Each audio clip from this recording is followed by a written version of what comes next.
Ja és a punt? Doncs passeu a Ràdio Contes, un espai per escoltar, imaginar i compartir les històries que us explico de viva veu.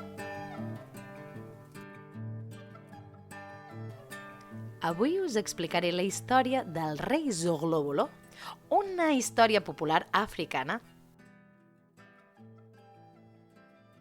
Diuen que Zogloboló era rei d'una tribu de l'Àfrica. Era un rei que es creia que era superior a la resta de les persones. Es creia que ho sabia tot dels tots. Es creia tan important que no volia sentir la paraula, no volia sentir la veu de ningú. Deia que li feien mal a les orelles, que les seves orelles estaven a punt i preparades tan sols per sentir música celestial. Així que tenia un flautista a la seva cort, que era l'encarregat de música, transmetre-li els missatges que totes les persones li volien fer arribar. Per exemple, si hi havia algú que havia perdut tot el bestiar perquè havia vingut una bèstia ferotge i se'ls havia menjat, i li volia explicar això al rei Zogloboló, li havia de contar primer al flautista. I el flautista, amb la seva melodia, feia el que podia per explicar-li al rei Zogloboló. La la la la li lo li lo la lo la la. Però us podeu imaginar com arribaven els missatges, oi? Ai. Bé, la qüestió és que un dia el rei Zogloboló se'n va anar a una trobada de reis de tribus africanes. Va marxar amb tota una gran comitiva. La nit abans s'havia tipat de valent. Havia fet un tiberi d'aquells que fan una mala digestió. Així que, quan va començar a caminar la comitiva, ell anava damunt d'un gran elefant. I aquell moviment de l'elefant i la digestió pesada que tenia li va provocar unes ganes d'anar a fer caca que no us podeu ni imaginar. Alto! Atureu-vos! Va dir.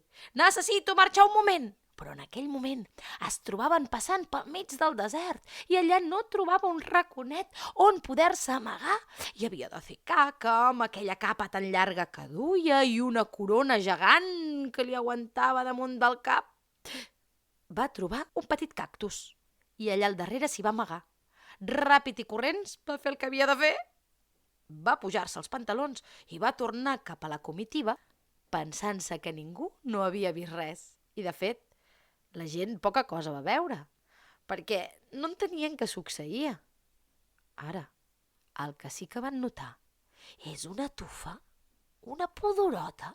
Tan bon punt havia tornat en Zogloboló a la comitiva reial, feia una catipent que tots es van començar a qüestionar què és el que passava. Fins que va haver-hi una noieta, una cuinera, que va veure com en Zogloboló tenia una gran tifa enganxada a la cua. Es va enfilar damunt del seu elefant, rossegant aquella capa llarga plena de tifa, i la comitiva va arrencar. Van començar a caminar, però la pudor era insuportable.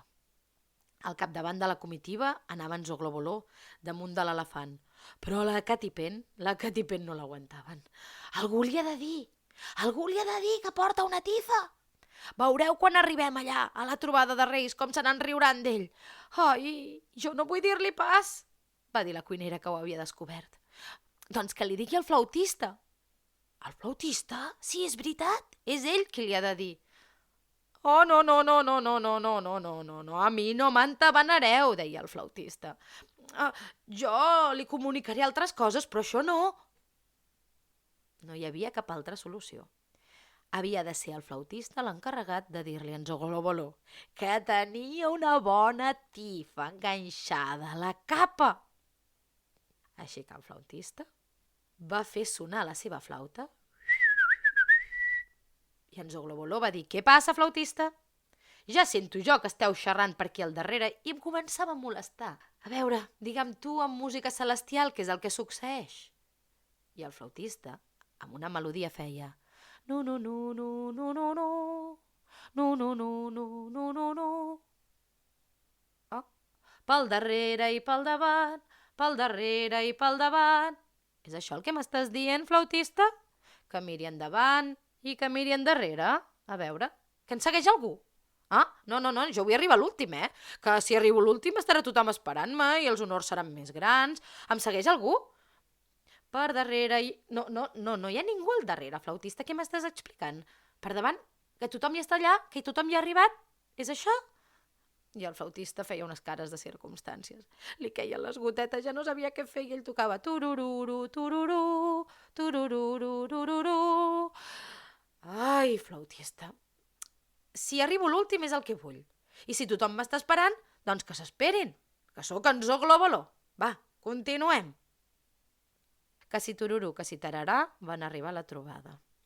I allà, a la trobada de tots els reis de tribus africanes, es va plantar en Zoglobolo amb una tifa, amb una gran cagarada a la capa. Li van obrir la porta, sort que tothom ja el coneixia i sabia dels fums que es gastava, van deixar-lo entrar i ell anava a saludar tot triomfant, pensant-se que tothom volia escoltar el seu discurs.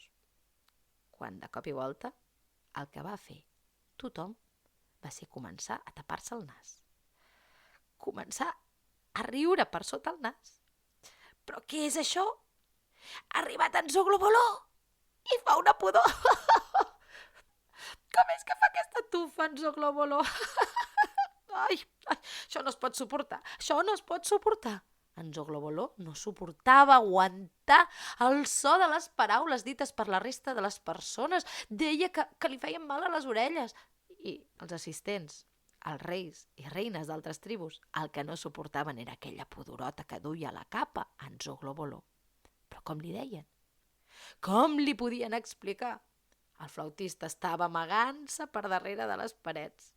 No volia sentir res. I una noia, una princesa que corria per allà, es va acostar i li va dir: «Perdó, Zoglobolo, ho diré amb la veu més dolça que pugui tenir. Fins i tot li diré cantant. Sap vostè que té una tifa a la capa? I vostè, Zoglobolo, que és el rei dels reis, qui sap més de tot el món, si d'una tifa a la capa per alguna cosa serà, però no ho sabem, que ens ho podria explicar». Tan bon punt li va dir això, amb aquella veueta dolça i celestial, en Zoglobolo es va girar, va mirar la seva capa i, avergonyit com estava, va ordenar a tota la seva cort que se n'anessin ràpid i corrents cap a la seva tribu altre cop. Va girar cua i va apretar a córrer i no va aturar-se fins que no van arribar. En el llarg camí de tornada a casa va poder meditar, va poder pensar, va poder reflexionar i es va adonar que aquell sistema no era el més adequat, que potser creure's superior als altres no era el més assenyat, que aquella noia li havia donat una bona lliçó i que per culpa de la seva supèrbia havia fet el ridícul més espantós de la seva vida. Així que va reunir a tota la seva tribu i els va dir: «Perdoneu, mai no és tard per demanar disculpes. A partir d'ara, escoltaré les vostres paraules». Ningú, però, va saber el perquè d'aquell canvi d'opinió. Allò de la tifa va quedar guardat com un secret. Xxt! Ara el sabeu vosaltres i el podeu explicar. Però sobretot no feu com en Zoglobolo i deixeu-vos ajudar. I conte contat, aquest conte ja s'ha acabat. Soc la Marta Catalán. Us espero més històries a devivaveu.cat.